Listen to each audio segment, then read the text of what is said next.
Hey guys, my name is Moon and welcome back for more Higurashi When They Cry, Chapter 8, Matsuribayashi. So last episode, I'm not gonna lie, it was a pretty bad episode. Yeah, because I guess the story and the explanations of the other characters pretty much dragged on a lot, right?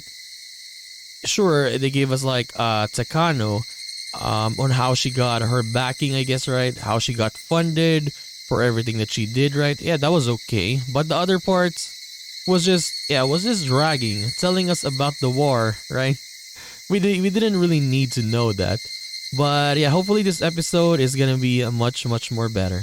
So let's continue and let's see what happens today. Continue. And we're not getting any tips, by the way, right? 2 chapters ended, no tips. 高野三佐です。さあ、こちらは入江京介先生です。どうも、入江と申します。 Okay, we got Irie in here. Finally, someone. Irie seemed extremely nervous at our first meeting. He probably thought I was in charge of some suspicious organization. 萎縮しなくて結構ですわ。高野とお呼びください。恐縮です。この度はお引き立ていただき深く感謝いたします。どうぞおかけになってください。 Are we in the highway? Why are there many cars there? A model lower middle class citizen was a good way to describe Kyosuke Irie's demeanor. One could also say he was a stereotypical type of person to get conveniently discarded after those crafty elders use their seniority to constantly pick on him. He certainly doesn't seem as cunning as I am, but that doesn't mean he isn't ambitious. Like me, he's a young person who dreams of accomplishing something great and leaving his name upon generations to come. While he acts humble in person like this, his articles were actually progressive as well as aggressive. The gap between the two was quite intense. 平見沢症候群の資料を読ませていただきました。いかがでしたか。その非常に驚くことばかりでした。確かに今日の医学の暗部に踏み込みかねない内容ではありますが、未だ世界で誰も解明していない神秘という点で知的興奮を抑えきれません。 Hearing that made me chuckle. Irie is more than interested in Hinamizawa syndrome, which is good enough for me. She had been through the ringer with far too many people to reach this day. So her honed intuition could tell she would get along well with this man. Even if he isn't useful to me, he won't cause any problems. For both me and my sponsor, he's the best person possible for the job. 私こそ驚いております。入江先生ほどの博識かつ経験豊富な方が責任ある地位も仕事も与えられず、医局の片隅で飼い殺されているなど、これは医学界の重大な損失と言わざるを得ませんわ。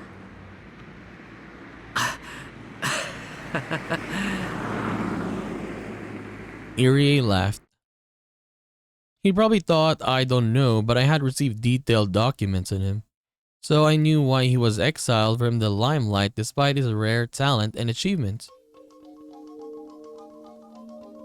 He displayed extraordinary skill working under a neurosurgery expert, and everyone expected a bright future from him.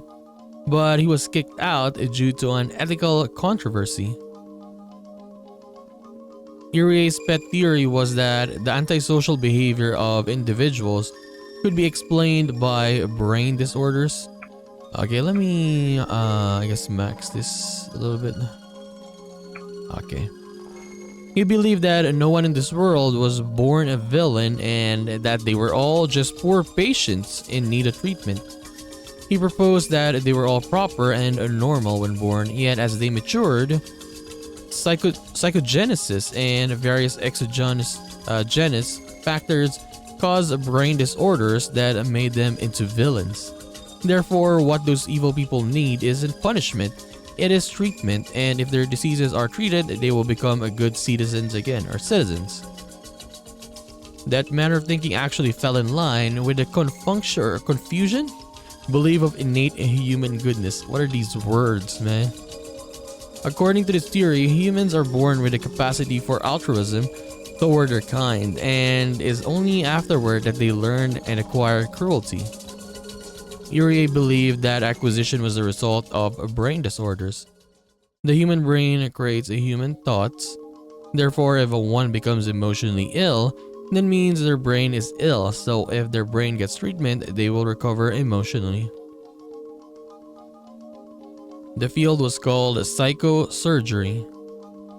It's a fallen out practice in the current Heisei period, but the surgical techniques were applauded until mid-Showa.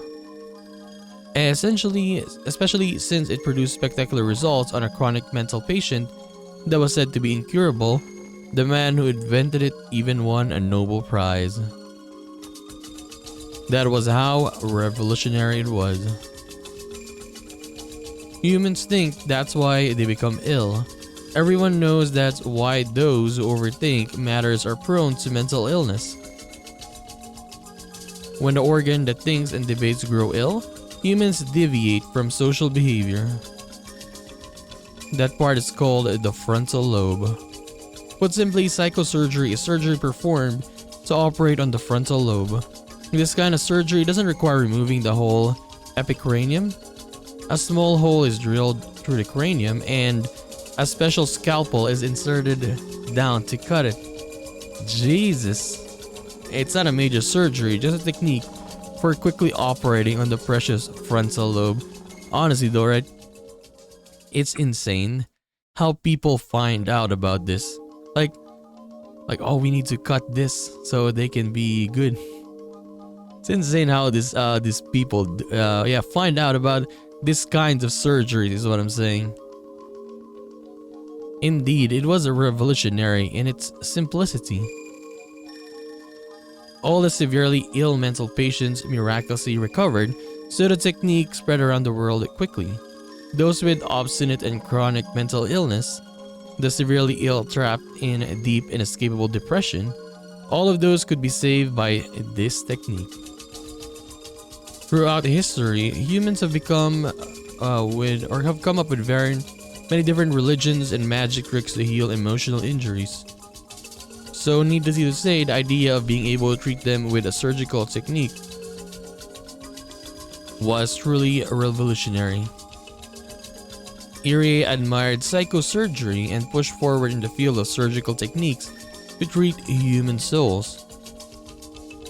However, from the modern human rights standpoint, severing a portion of the brain simply because someone is emotionally disturbed is absolutely out of the question. True. People gradually started to think differently and said that psychosurgery was inhumane. The frontal lobe controls how people think, but it also is the part that makes humans act human.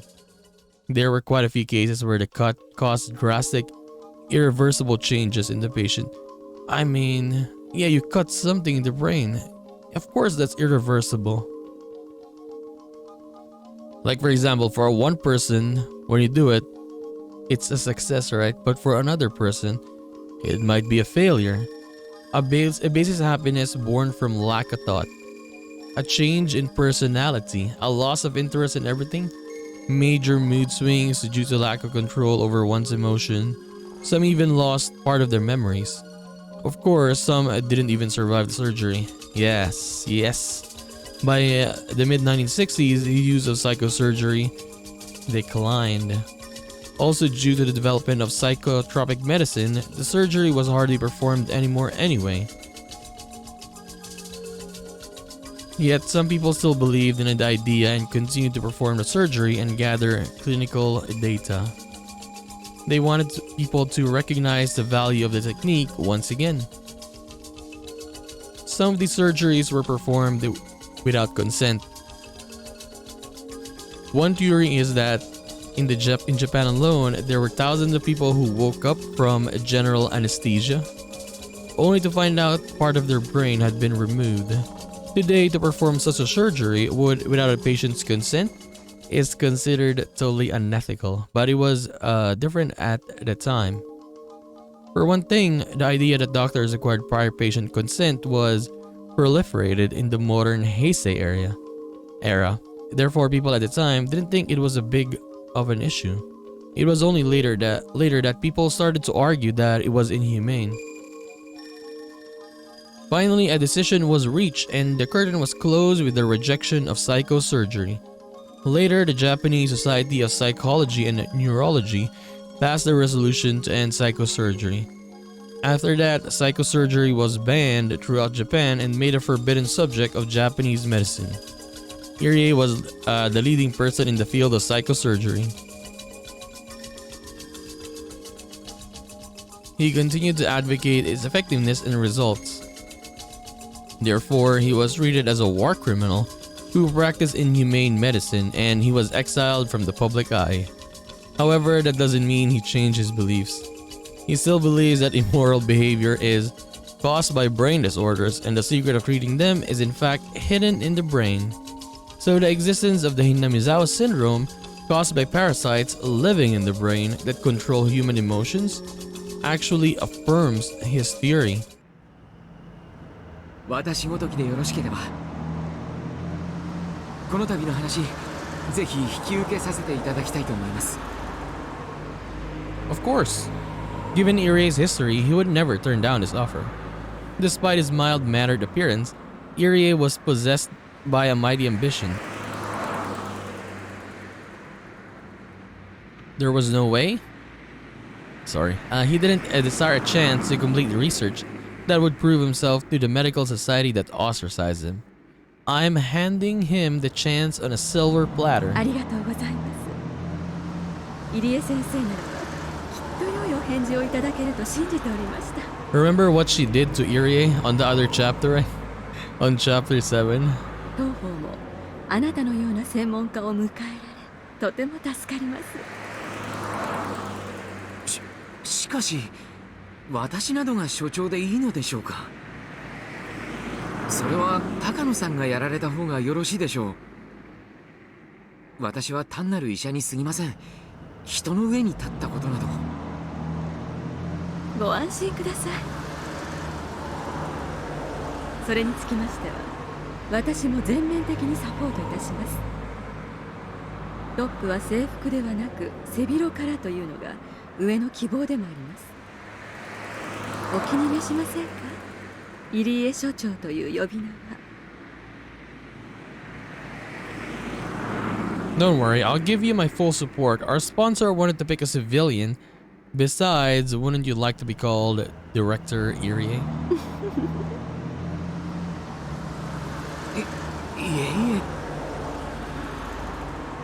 いやしかし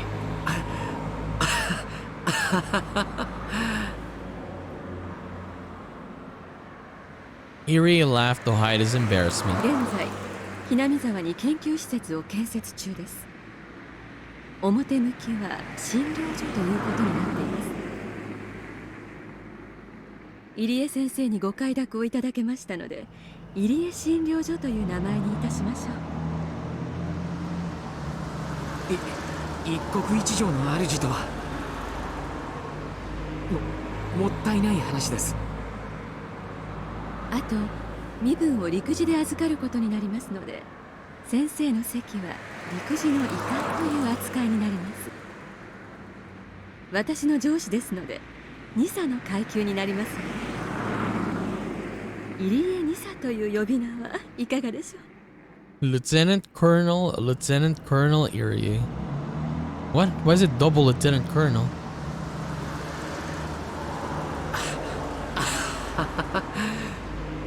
私は軍人じゃありません2佐という呼び名は遠慮させていただきたいものです所長だって恐れ多いくらいですいやいや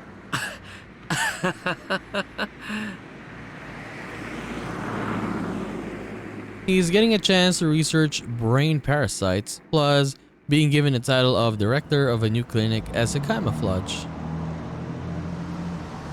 Plus, it comes with staff and funding. He'll even have support for the defense agency and the Ministry of Health and Welfare as a research lab with a state-of-the-art equipment. No wonder he's laughing so excitedly. However, there are some risks too. Since he'll be involved with this secret research, he has an obligation to keep it a secret. Also, he's going to an area plagued by a mysterious and bizarre disease. There's no guarantee he won't contract it himself. True. But Irie is too young to even think about those things. Aware of all the risks, he quickly signed a contract with ambitious ambition to have people recognize his talent once again. When I saw him in the contract, or when I saw him sign the contract, I finally relaxed. I knew he would agree to join us, but at the same time I was afraid of the chance that he'd refuse. Selecting a director proved more difficult than expected, and the only candidate Takano paired well with was Irie. So if Irie refused to take the position, then frankly she'd be placed in an even worse situation. Now that Irie has agreed to take the position, research on Hinamizawa syndrome can finally begin. The research center, or rather the clinic, will be completed next spring. The Ministry of Health and Welfare and the Defense Agency will send the best equipment and staff, plus an abundant supply of funds. Then finally our research will begin in earnest. Everything is going well. Of course it is. I put so much effort into making sure things went smoothly up to this point. 以上です。就任おめでとうございます。入江所長殿。 Lieutenant Colonel. Isn't the Lieutenant Colonel, if you watch Full Metal Alchemist, what was his name again? Maze Hughes. Yeah, he was Lieutenant Colonel as well. さあさあ、宣誓書へのサインを終わりました。ありがとう。これからよろしくお願いいたしますわ、入江所長。こちらこそよろしくお願いします、高野さん。仲良くやりましょう。私も全身全霊をかけて頑張ります。こちらこそお互い最善を尽くしましょう。Now the position of director has been filled, everything is set.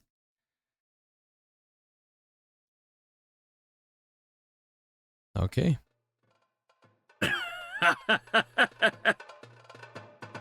それはよかったよかった。おめでとう、高野さん。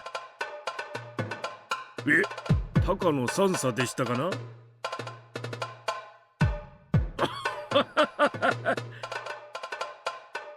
これもすべて先生方のお力添えがあったからこそです。Okay, let me lower this. I remember this song from the last chapter, man. His song was quite good. 高野美代、皆様に心より感謝させていただきます。まあまあ、高野さんに本当の意味でおめでとうが言えるのは研究が成功に終わった時ですな。 And it seems like the volume for the voice is lower in this chapter for some reason. I don't know why.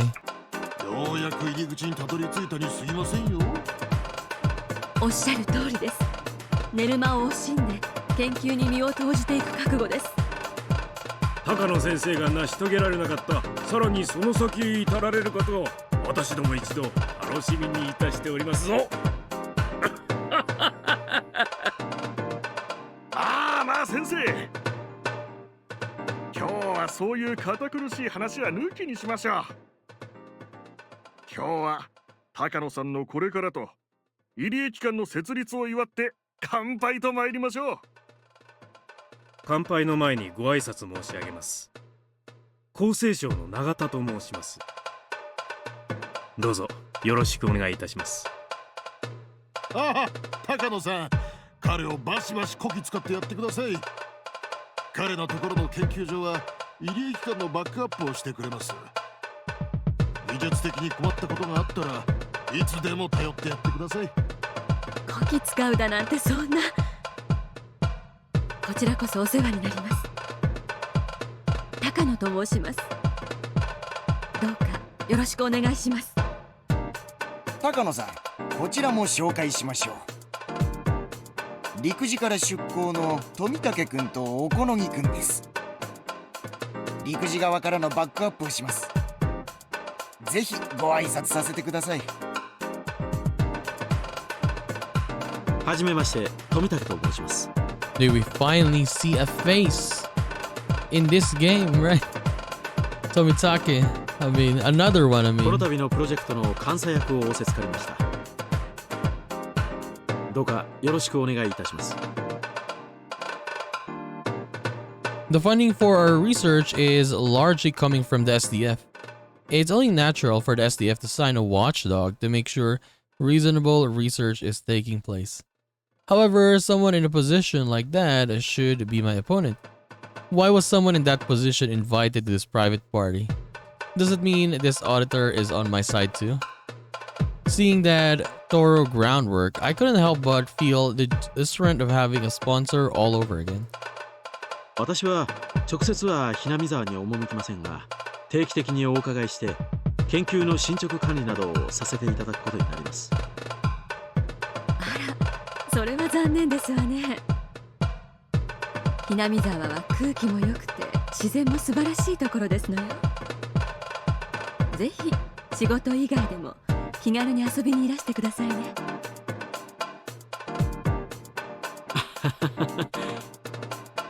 ありがとうございます。そうさせていただきます。Is he really an auditor? I should maintain a good relationship with this man. Yeah, a really good one. He'll hold the key to all the future adjustments of our funding so long as we continue drawing it from the SDF. 小此木と申します。よろしくお願いいたします。And then we get, I guess, the one of, not one of the, I guess the famous mountain dog, Okunogi. 彼は不正規戦部隊の一つ、山犬の隊長です。Like, it's the only mountain dog we've met, right? At least the one with a name, right? Yeah, Okunogi only. ひなみ沢に常駐し、三佐を直接サポートします。ボディーガードみたいなものと思っていいのかしら？要人護衛、秘密保持が主な任務です。三佐の直接の手足となりますので、どうかこき使ってやってください。よろしくお願いします。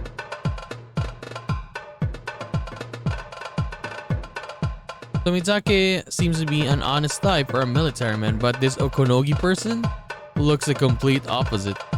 His main job is to preserve the secrets, but I bet he's also good with espionage tactics like counterintelligence and information control. Yes, that would explain his demeanor. Since the SDS is funding the research on Hinamizawa syndrome, of course, this is considered a military operation. Therefore, this research has to be done in secret. That's why a unit like this is necessary. Besides, it's very reassuring to have someone capable of combat working under me. I should maintain a good relationship with him too. さあ挨拶はこれくらいにして早く乾杯に移りましょう。さあ富武君も足を崩して、今日は入り駅間の前途を祝して無礼講で参りましょう。While they're supposed to celebrate the establishment of the Irie Institute, Irie himself isn't here. But that is his job after all. Irie is simply a puppet to fill a seat. Of course, I expect him to help me a little with his expertise, but he's ultimately an outsider. This was supposed to be a gathering where I would show my appreciation to those who helped me establish the Irie Institute. But it turned into them thanking me for all my efforts. I am always the one to pour alcohol for others, but today people are pouring alcohol in my glass. The new participants were trying to make me happy, and all the top people talk to me casually. They all praise my hard work and my efforts. My research is now recognized by many institutions, and I am ready to spread my wings open wide. And all the people who are expecting some returns once our research accomplishes something are trying to curry favor with me. But right now, I am just very grateful, regardless of their motives. それでは入り駅間の設立と高野美代君の今後ますますの発展を祈願して乾杯に移りたいと思います。先生、 Arai sensei. 温度をお願いいたします。 It's like a dream, I know. This is just the beginning and I shouldn't be satisfied with this alone. But just for today, I can forget about everything else and enjoy the celebration. I'm not a heavy drinker, but the drink stays good tonight, and the more I drink, the happier I get. So this is really wonderful. To be called a major by Tomitake and others is wonderful too. That's a rank my grandfather had during the war. That means I finally caught up with my grandfather. This is only the beginning. From here on, I intend to reach what my grandfather couldn't. This is the best night of my life.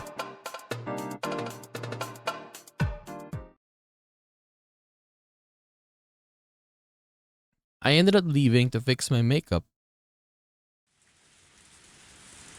I'm filled with elation.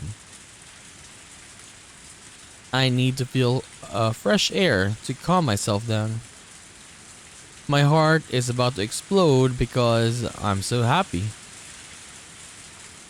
The gathering is taking place a little distance away from the main building.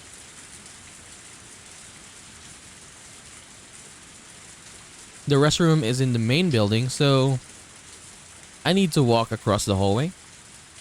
A beautiful and well-maintained Japanese garden is visible from the hallway. It's raining. I usually don't like the rain, but I don't mind it at all today. I feel like even the raindrops are congratulating me. The cool air feels pleasant on my hot skin. It took a moment to notice how unsteady my footsteps had become. Maybe I drank a little too much. It isn't like me to drink more than I can handle. Although this is a party, I don't want to embarrass myself, so I decided to cool off a little by looking at the beautiful Japanese garden. I found an elegant chair set on a red carpet nearby and sat down on it. Since I was with the associates until now, I was forced to constantly be on guard against embarrassing myself. But now that I was alone, I could let go truly. When I look up to the sky, I realize it's still raining hard, but in the distance, the horizon is a little lighter. Maybe it won't be raining for much longer. Well, that's normal. Rain stops eventually. No matter how cold it is or how hard it's raining, the rain stops eventually. I saw a pair of sandals and an umbrella, almost inviting me, so I took them into the garden. The tasteless laughter coming from the party sounds far away. I tilted the umbrella and looked up to the sky. I felt the raindrops hit my face and I gazed up at the sky for a while, forgetting all about my hair getting wet.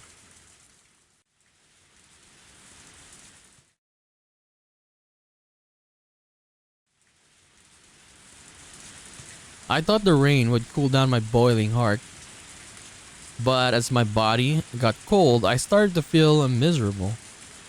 My bare feet were all swollen and the throbbing pain I felt made them seem twice their normal size.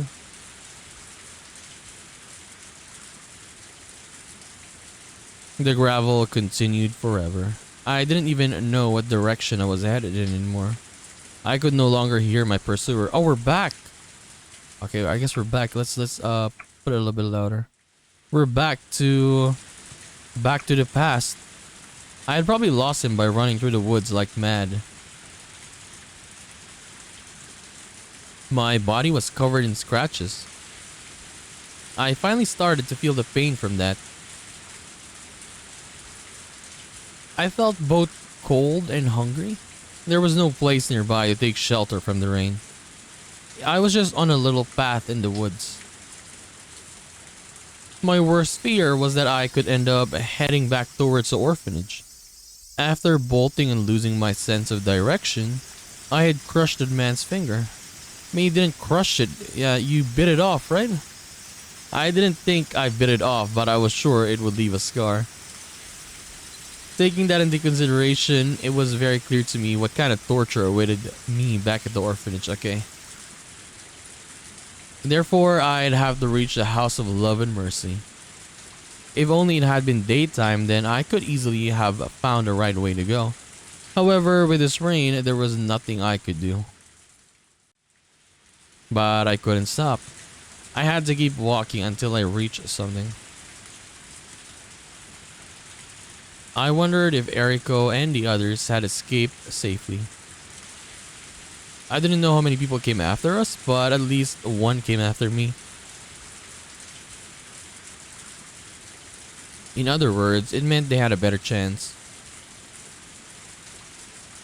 Did they reach the House of Love and Mercy? Were they drying themselves with soft towels? And if they still remembered me, would they save a towel for me too? I felt so cold.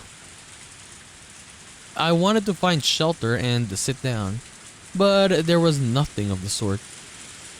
I saw a tree that looked like I could take shelter under it, but the branches and the leaves were dripping with water. It was then that I realized that the sky was gradually getting darker. Would this day end in rain? There were no street lights where I was. Soon enough, it would be totally dark. Then I wouldn't be able to walk any further. I just wanted to sit down, even if it was raining. But if I did sit down, I probably wouldn't be able to stand up again. So I endured. If I hadn't escaped with Eriko and the others, I wouldn't have had to go through such misery. But compared to what I had to go through at the orphanage, this was nothing. Thinking about that was the only way to make myself move. But when I thought about that, it's true that this feeling or this freezing cold rain was far better than my life at the orphanage. But that was the only win compared to the life at the orphanage. Was it better than the normal lives of normal kids my age? I didn't even need to think about that. When my parents were alive, although we weren't rich, we led a normal life. The gentle smiles and forgivable selfishness. The sound of my mother cooking breakfast in the morning. The sound of a newspaper being folded. Precious memories like that. I didn't need anything else. I had plenty of friends. I had fun at school. I didn't like my teacher, but I liked studying. I had everything I needed. That was enough for me. I never complained. I never did anything bad. So why was this happening to me? Everything went downhill after that train incident. The die of fate kept rolling a 1. The die never showed its good side to me. If the accident was my fault, then I could have accepted it. But it wasn't. I wasn't even there. I waited for my parents at home. I liked going to the mall with them. We always had a meal at the restaurant in the mall. I always told them to let me know if they're going to the mall. But on that day, they went without me while I went to my friend's house to play. My friend wasn't in, so I went back home. I didn't see anyone at home and found a note that said they were going to the mall. I regretted going to my friend's house, so I waited at home.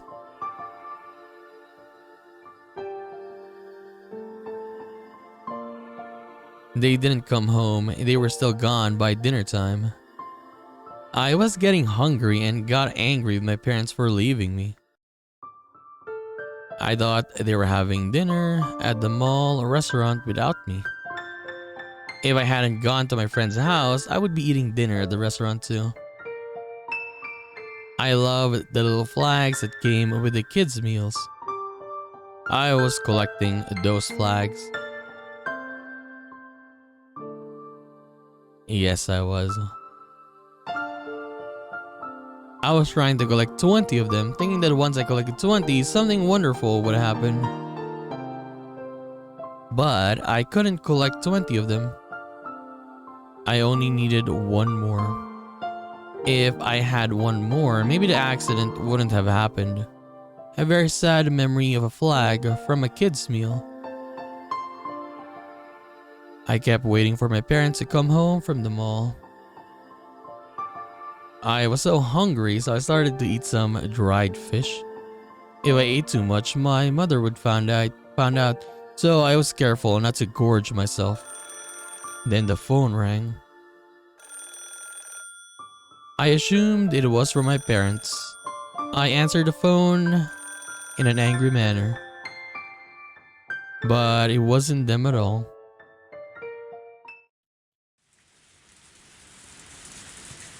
What happened to the house? We had rented it, so maybe somebody else had already moved in. What happened to my room? What about my desk and all the flags that were in the right middle drawer? If it wasn't my house anymore, then where was I supposed to go? Even if it remained my house, my parents wouldn't be there to welcome me or protect me. Just because I didn't have my parents to protect me, the whole world became so cruel. How could anyone take me away from the house I was used to living in just because my parents were gone?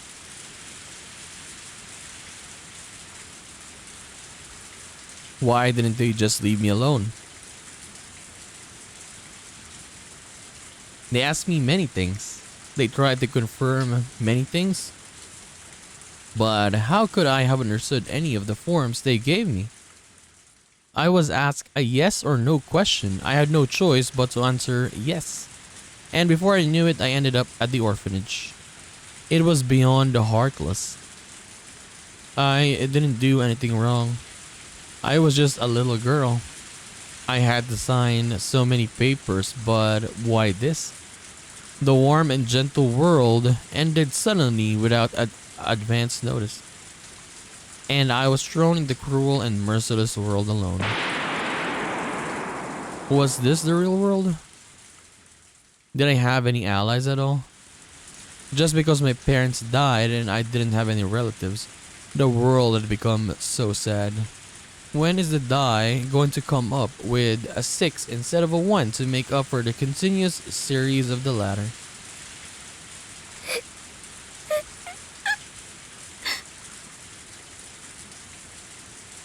Tears were pouring down my cheeks. The salty taste further saddened and irritated me. I couldn't do anything but cry. But no matter how hard I cried or pitied myself, the cold rain wouldn't warm my body or save me. I didn't even know where I was or in which direction I should go. Eriko showed me the map to the House of Love and Mercy when we were planning our escape. But we only learned the shortest route. I was completely lost, but strangely after I finished crying, I felt a ground of strength within myself. I once learned that tears wash away particles in the eyes, but there is a different purpose to them too. Tears always wash away what's in the heart. I clenched my fists and forced my feet to move. I headed in the direction that I believed to be correct on the gravel road. The rain was still pouring, and it was getting darker and darker. I roared the sky amidst the rain. My sadness was turning into anger. 神様のバカ！どうして私がこんな目に遭わなくちゃならないの！私が何をしたの？何もしてない！ただ普通に生活してただけ！そんな私がどうしてこんな目に遭わなくちゃならないの。人生はいいことと悪いことと2つあってどちらも長続きしないってお父さんが言ってた。ならこれだって長続きしないんだよね。いつまでも私はこんなひどいところに一人ぼっちじゃないんだよね。ねえ、そうなんでしょ。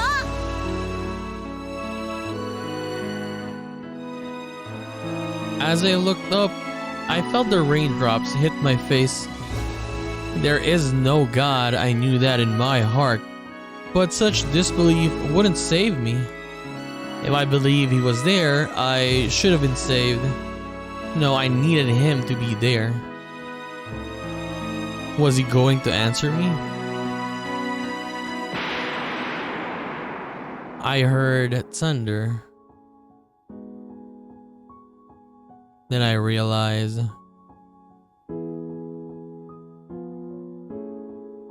he was there. He was there and he was listening to me. In his eyes, everyone was supposed to be equal.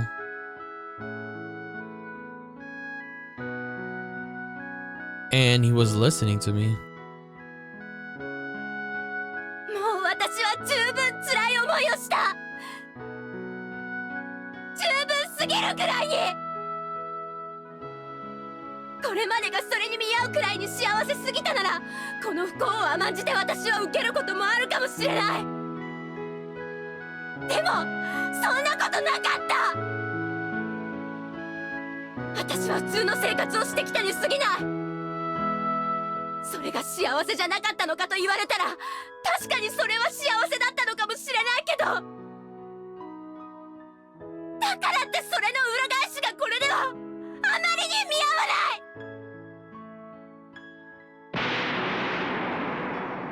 ない。I heard thunder again. He was listening, and I continued. もし私の運命が神様の何かの間違いだというのなら、もう私を解放して、これで私の不幸を終わりにして、私を今日までの不幸に見合う幸福に導いて。でももしこれが私に与えられた運命で、このまま私に生涯を終えろというのなら、こんな人生いらない。私を殺してよ。その雷で私を打ちつければいい。落雷で殺されてしまうという最後の不運を私に見舞えばいい。さあ試してみなさい。私の人生を無慈悲に奪ったように、その雷で無慈悲に私を打ち据えればいい。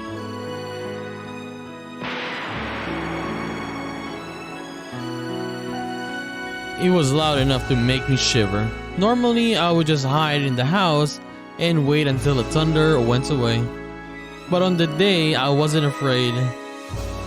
さあ殺せ。田無美代子はここにいる。私のお父さんとお母さんを奪ったように、私の命をここから奪え。 The heavens replied to my provocation. The heavens took aim at me. A lowly human who dared sling constant, insolent insulted them.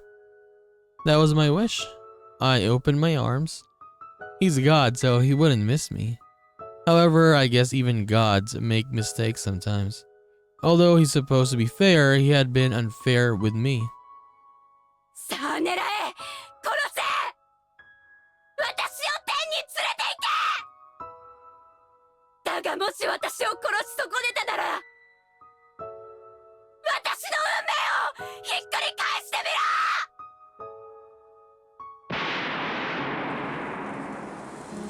哀れな。 A flash from heaven. I thought I smelled something burning just before it hit. The sheer force knocked me to the ground. It was a strange experience.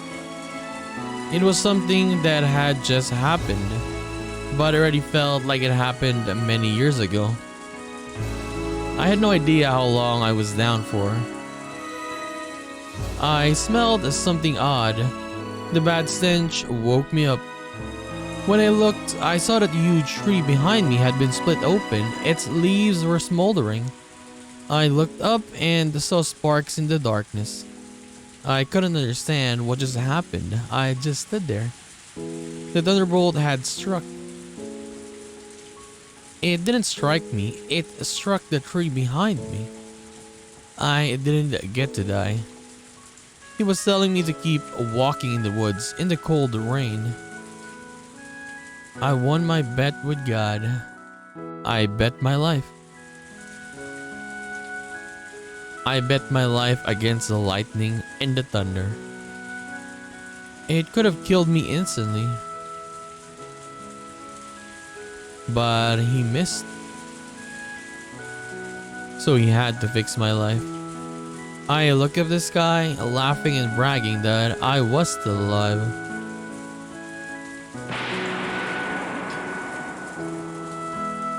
I heard thunder again. It was acknowledging for its loss. Come on, God. Save me. I won the bet, so save me from this misery.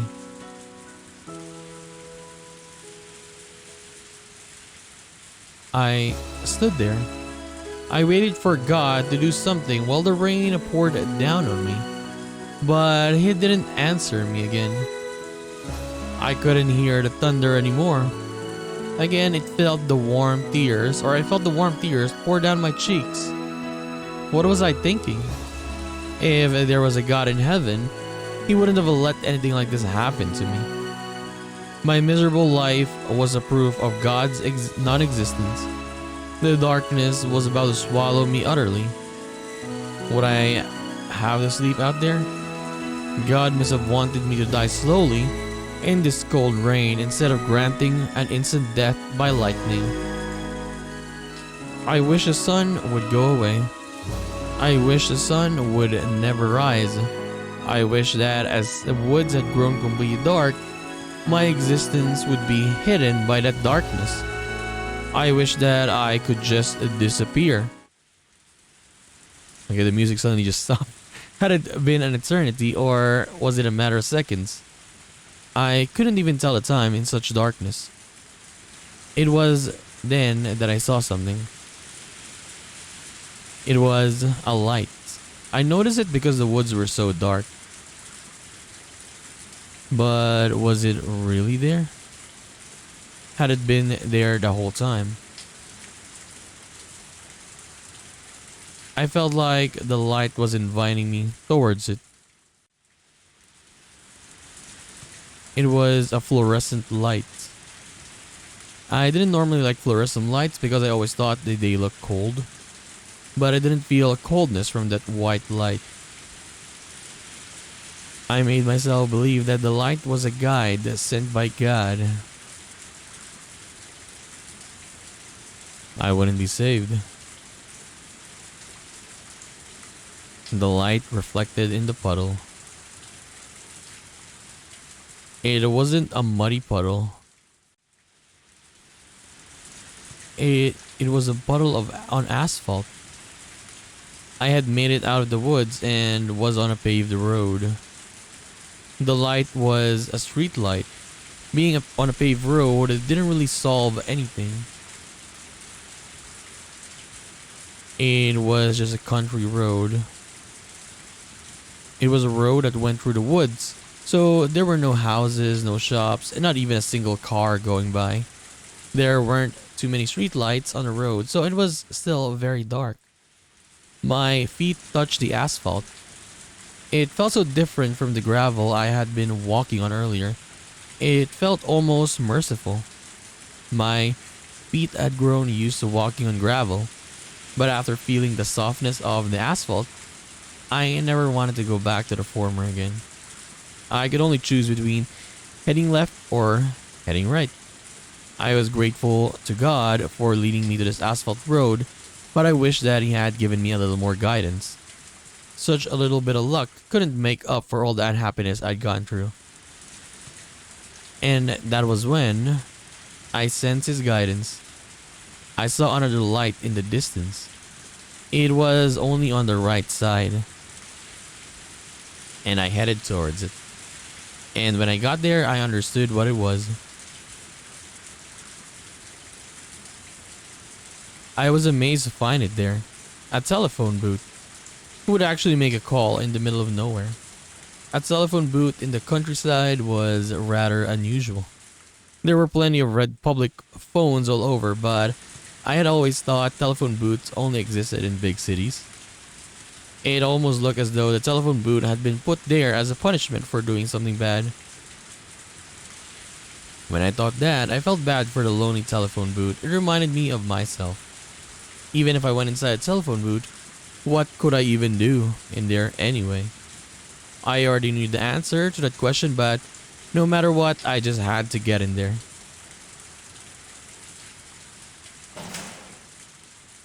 The door squeaked as I opened it. There were lots of moths and other bugs fluttering around the light. I usually hated bugs, but in that moment, I felt like that they were my friends, sheltering from the rain like me. There was no heater, but it was still very warm inside of the booth. It sheltered me from the cold rain. Soon enough, I crumpled to the floor, or crumbled. The warmth from the fluorescent light embraced me gently, and I felt like it was telling me that it was okay to cry. But I had no more tears left, because I cried them all when the lightning struck. Aching scratches covered my body.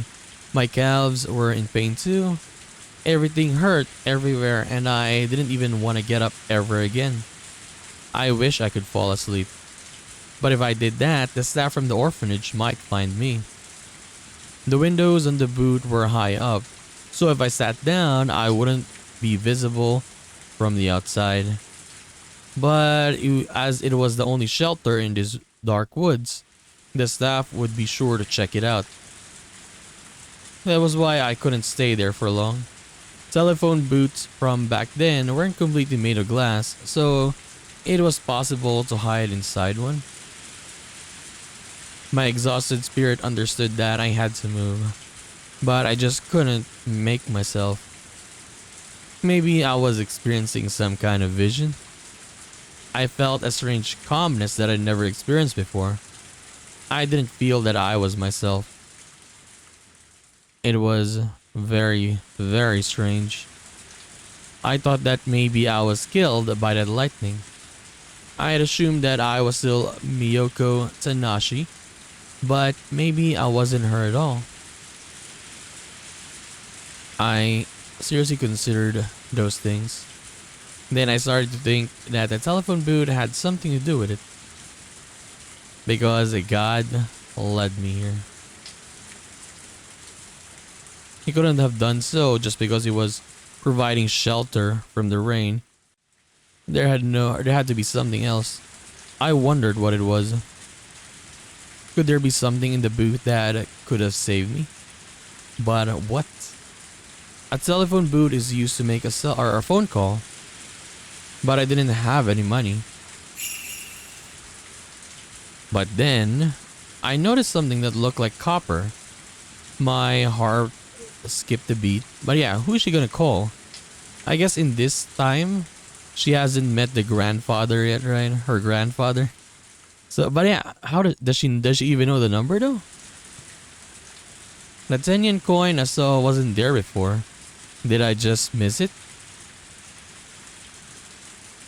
I don't think so. It must have just showed up. In other words, this 10 yen coin was guidance from God.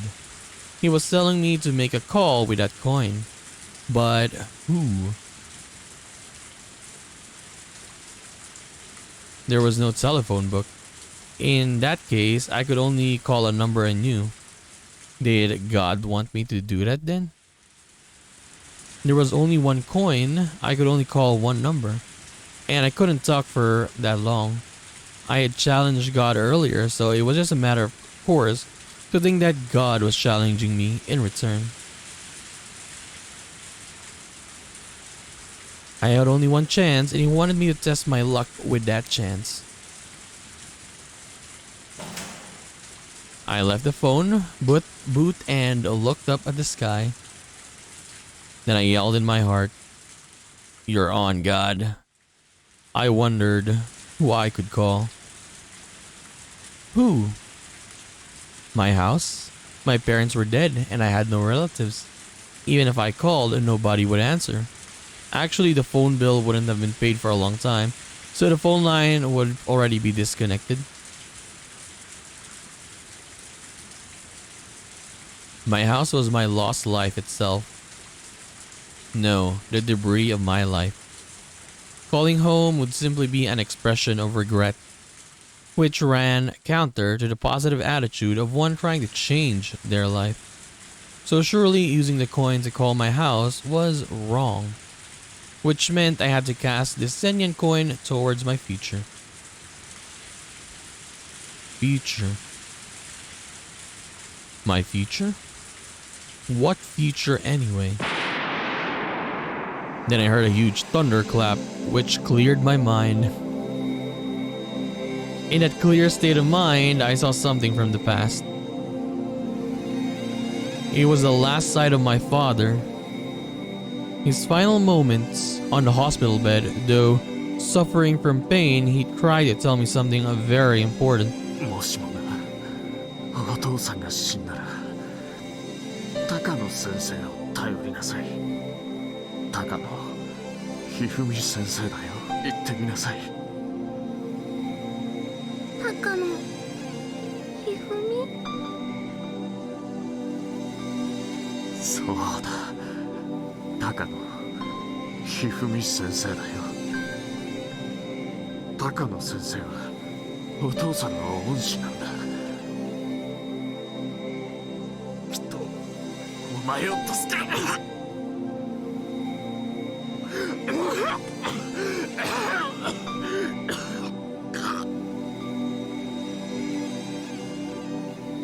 お父さん、お父さん、お父さん、お父さん。Many doctors came into the room in a hurry. He wanted to tell me something else, but the doctor stopped him from talking, so it wasn't audible. It shouldn't have been, but it was to me. I heard it. But I didn't want to hear him say it while suffering, so I pretended that I didn't hear. He said it while coughing. I heard it. They were numbers. I swallowed once.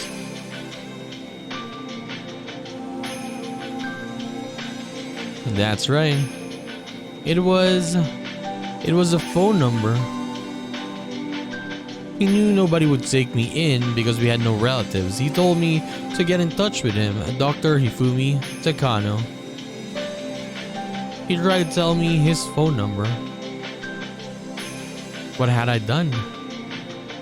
He tried so hard using his last chance to tell me the most important thing. The thunder from earlier had made me remember it. The number I couldn't remember even once came out so smoothly. I dialed it in. This really was it. This was the number for my father's teacher, Dr. Takano. But in my hand stopped just as I tried to put the coin in. What if I hadn't remembered it correctly? No, there was no need to hesitate. I had to believe in myself. This had to be the correct number. I had to dial it before I forgot it again. I pick up the phone and put the coin in. Beep. I heard a dial tone on the other end. At that point, I decided to kill myself if it didn't work. I could go back into the woods and wait for another lightning bolt. I could lie down and the rainwater drowned me too. So I could also fall asleep in the middle of the road and wait for a car to run me over. I made up my mind and put the coin in. I didn't hesitate any longer. I dialed the number at once. But I had to be careful. if you dial quickly, sometimes you can make mistakes. I was getting irritated, then that almost made the phone number go vague in my head. I dialed the last digit and heard some electronic sounds on the other end. I hope that I dialed the correct number. I didn't know what to say to Dr. Takano if it did connect. Where was I? What was I supposed to do? What was I supposed to ask him? I didn't know any of those things. Making a call isn't cheap. 1 10-yen coin would only buy me a short time to talk. The line must have connected then. I heard a ringtone. I only had a short time once someone answered the phone. I thought for a moment that I should put the phone down. Then I could at least get the coin back.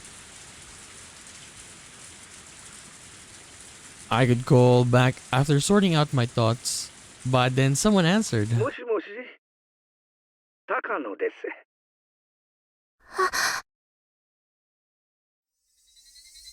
I felt like I was suffocating. My memory had been correct. I couldn't tell the age of the speaker, but it was a grown man's voice. Anyone who was my father's teacher must have been quite old. Never mind that. I had to hurry and say something. Hurry, hurry. 高野先生ですか？高野ひふみ先生ですか？ん？そうですが、どちら様ですか？ He must have been suspicious. I mean, of course. But yeah. A little kid calling you? But yeah, I guess it's just a little kid though. I couldn't blame him. As Ranger was asking him about his name, of course he'd get suspicious. ごめんなさい。私、田無って言います。田無美代子と申します。田無さん？はい。私の父に、高野先生に電話しろって言われたんです。父は、田無武光と言います。田無。 Wait, doesn't even remember the dad that much? Okay. ああ、田無君。ああ。 His voice suddenly changed. Dr. Kikano had remembered his old student. 私、娘です。お父さんに電話しろって言われて。田無君に何かあったんですか？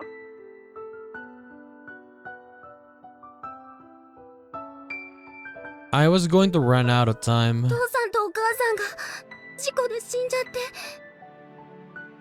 それで、高野先生に電話しろって言われたんです。田無君がお亡くなりに？そうですか。 Okay, so he didn't know that he was dead. I mean, I guess because he didn't even remember him until he tried to remember. 二人とも？それは本当にお気の毒です。田無君は私が大学で講師をしていた時、しばらく交流があったことがあります。 So I guess the dad and Hifumi were, I guess, close in college, but I guess afterwards, they drifted apart. 何事にも勤勉な良い青年でした。結婚式に呼んでもらった時にあったのが最後だったような気がします。 Okay, at the wedding. Obviously, he didn't know I was born, but he remembered my father. That was truly a stroke of luck. それで、田無君は私に何と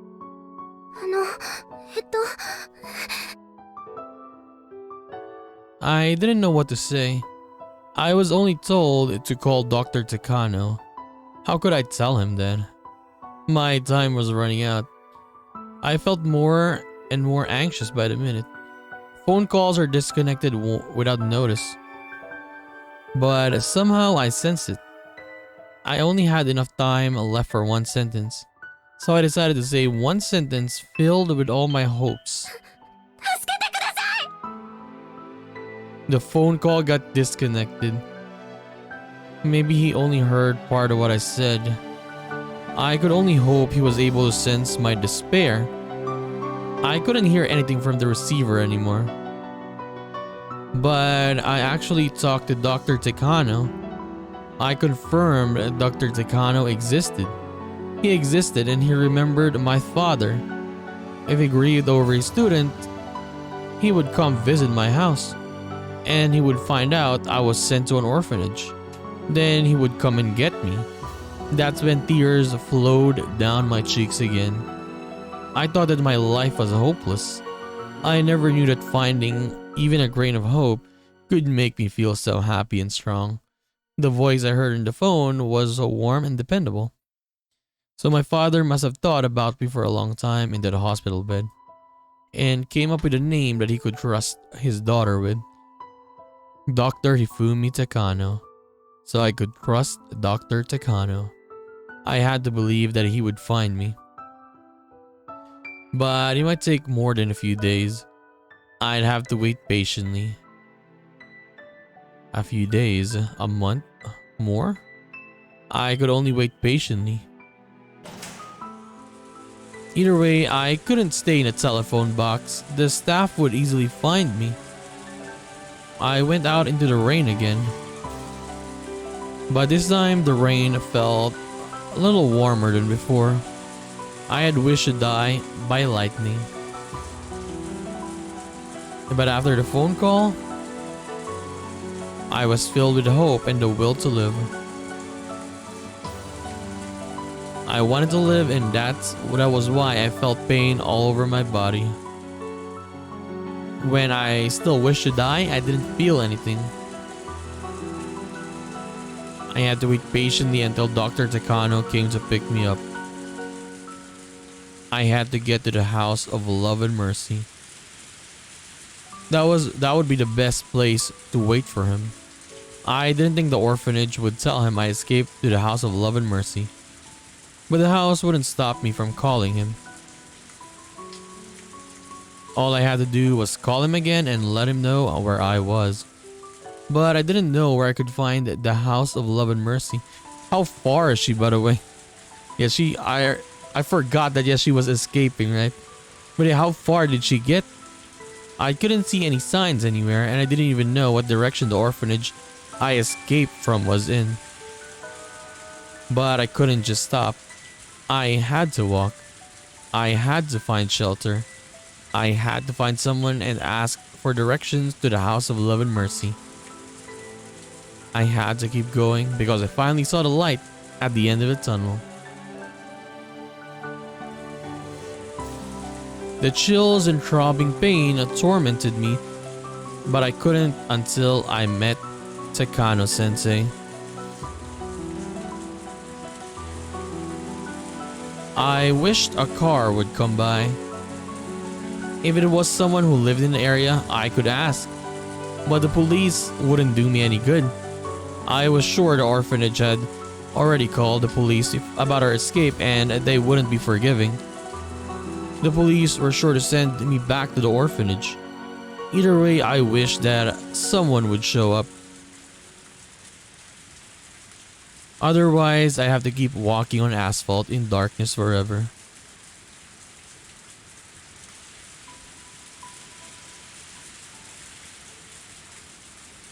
How long did I walk? Still no car. Just I couldn't help but think that maybe the world perished, leaving only me behind. A car showed up. I sensed a car coming up behind me, so I turned. I saw their headlights approaching me. I thought for a moment, should I stand in the middle of the street to stop the car? It was so dark. I didn't think the car would notice if I just waved at it. But if I were to stand in the middle of the street, I could get run over. While I thought the car was getting closer and closer, when I made the phone call, I panicked and I didn't know what to say. So with this car, I'd have to think very carefully. If I couldn't think of anything, then I should just let the car go. With those very thoughts vaguely on my mind, I was incredibly surprised when the car slammed the brakes with a screech and came to stop. Maybe I wasn't all there after that miraculous experience of lightning striking near me. I have lost my mind in those dark woods, so I probably wasn't thinking very straight.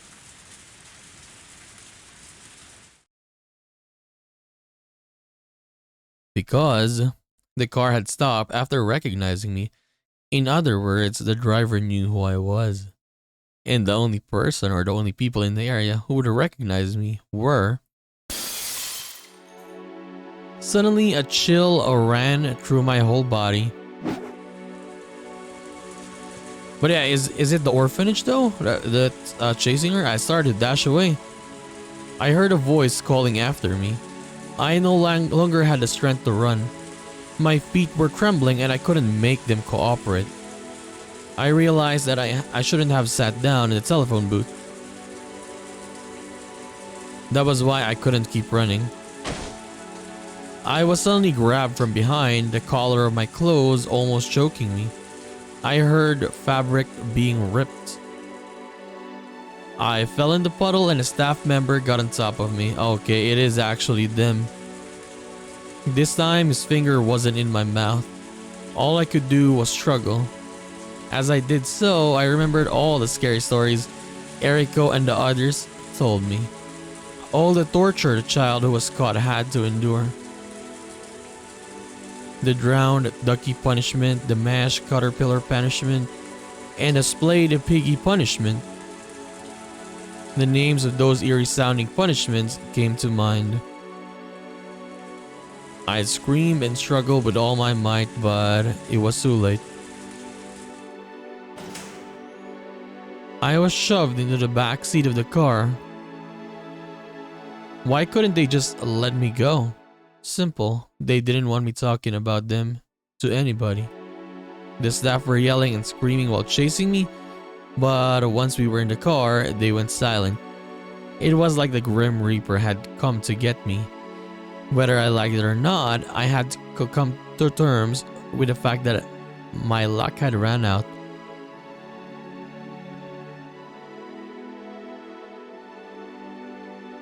But I had called Takano-sensei, so I knew he would come to get me. But I didn't know when that would be, but I knew it would happen someday. So I wanted to live. I would be saved if I lived. I couldn't even imagine the kind of punishment that was waiting for me. Even so, I said to myself, I have to live. I already found the lights at the end of the tunnel. All I had to do was endure until I reached it. Then the car stopped. We had arrived at the front of the gate of the orphanage. The two staff members grabbed my shoulder so I wouldn't run. My shoulders were very skinny, so it hurt a lot. So I was scared. Scared of what I would have to go through. We went through the door and I was finally sheltered from the rain. In a way, I wasn't sheltered at all though. It was the middle of the night and the long past time to turn all the lights off. The orphanage should have been quiet. But I heard a noise. It was a strange noise. The noise of a shower. The noise of metal objects crashing into each other. Also the staffs yelling and screaming. And a chill went down my spine. What could I possibly write down to fully describe this fear? A staff member knocked on the door of the storage room and the door opened. The moment it did, an angry roar issued from inside. Oh my god, what's that noise? The sight leapt into my eyes. I couldn't completely take in the bizarre scene before me. Two staff members were hitting a mat with bamboo swords while yelling violently. It was a mat used in You know, the ones you use when you do gymnastics. Okay. But why was it rolled up like that? Why, there's someone inside of it? The rolled up mat was tied with a string and was standing up in the corner. The staff members kept hitting it. Usually words are said to a person, but why were they yelling at a rolled up mat? The way they were hitting and yelling at it, it was as if they gone mad. But wait, I could see something sticking out from the top of the rolled up mat. Is it gonna be Eriko?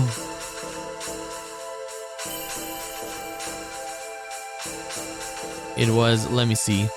Whose shoes were those? All of a sudden I froze and I couldn't think anymore. One man stood in front of me. The man's pinky finger was wrapped in bandages. My eyes moved upwards from his pinky finger and met with his. The beast's eyes met mine, peering with intent to devour me. I squeezed out a voiceless scream. My voice didn't come out, so it was more like a goldfish opening and closing its mouth. The beast stuck his little finger in front of me and roared. I couldn't tell if it was a word or a meaningless shriek, but it was something abusive. I was scared. I didn't want to die. I wanted to live. I knew that Dr. Takano would show up and save me. That was why I had to live and submit myself to fear. I'm sorry. I'm sorry. I'm sorry. The hand with the bandages grabbed my hair and dragged me along. All I could do was apologize and beg for forgiveness, hoping the beast had even a tiny bit of mercy in him. I was like a broken, apologizing doll. A mad doll that kept muttering apologies until its key wound down. I was her toy, shedding tears, coughing blood, and apologizing in place of licking gears. I could see into the shower room while he dragged me along. The door was open and I heard wailing from the inside. What I saw was very strange. There was a locker on its side in the shower. What an odd sight. A locker was taking a shower sideways. I'd never imagined anything like it before. The locker was taking a cold shower while two staff members hit it with bamboo swords. So did all the kids get caught? That explained the metallic noise I heard before. The beast didn't want me to see that. He pulled my hair violently and twisted my neck so that I looked in the opposite direction. Then I realized he didn't do that to stop me from watching the shower. He did it to make me look at something else. I saw a window in a courtyard. Usually it was too dark to see anything, but the lights were on and the courtyard was very bright. Then I saw it. Inside of the hen house, I saw... You can say Eriko, right? You got 5 words here. What is that? That hair was Eriko's. But why was she? That was far too.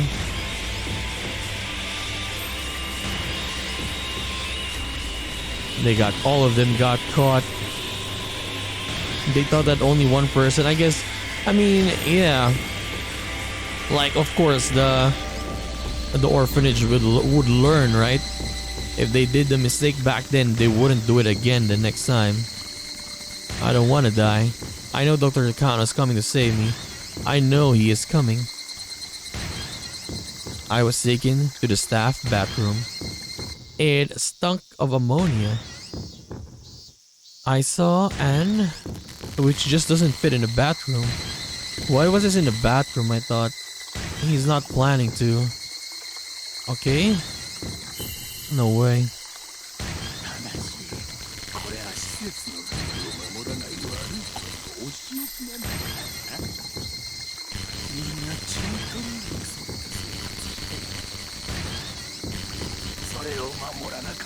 仕置きを受けなきゃならないのが法治国家のルールなんだからね。 Alright, let me lower this one. Sometimes it's low and sometimes it's very high. You couldn't even hear the voices anymore that much. I'll never do it again. I'll do everything you tell me to do. I promise, I really do. Please spare me. Please. That hurts.